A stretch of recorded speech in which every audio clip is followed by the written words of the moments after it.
Hello, I'm Brother Kolbe, for those who don't know me. Today I'll be speaking a little bit about our Franciscan goal of simplicity and joy. Our university goal of simplicity and joy states, recognizing that Jesus, the Son of God, did not regard equality with God as something to be grasped at, but rather he emptied himself and was born in the likeness of people.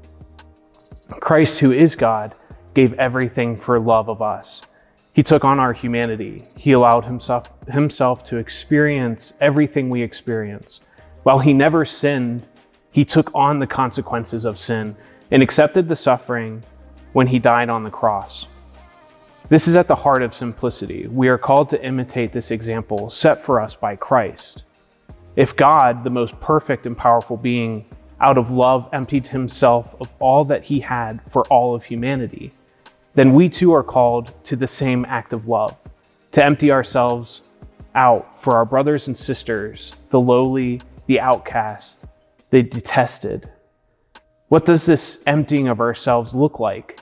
Well, in the Gospel of Matthew, it says, "Therefore I tell you, do not worry about your life, what you will eat or drink, or about your body, what you will wear. Is not life more than food, and the body more than clothes? Can any one of us, by worrying, add a single hour to our life? But seek first his kingdom and his righteousness, and all these things will be given to you as well. Therefore, do not worry about tomorrow, for tomorrow will worry about itself." We are not to be preoccupied by material possessions. Worrying about them makes loving another person almost impossible. We are to be detached from what is material. This emptying of ourselves goes even further than just physical possessions. It is the complete surrender of all that hinders our ability to love, our pride, greed, selfishness. We rid ourselves of these vices and experience simplicity, which leads to the ability to truly love another.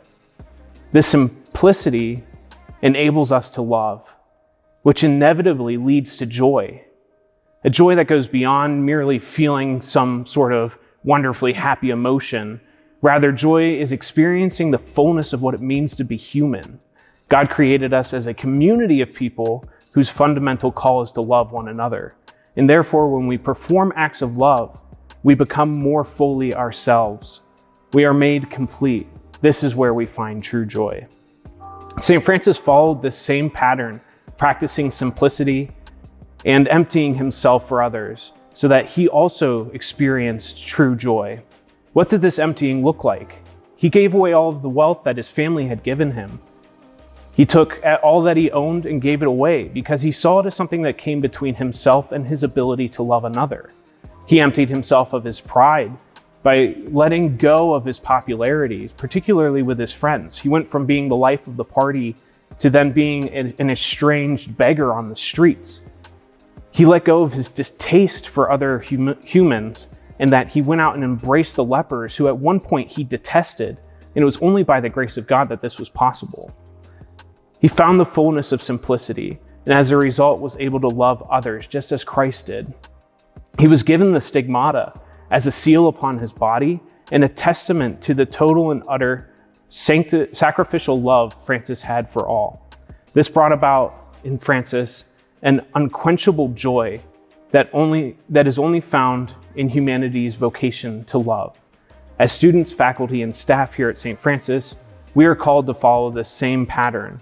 We must strive for simplicity that leads to love for others, and in this journey, we will experience true joy.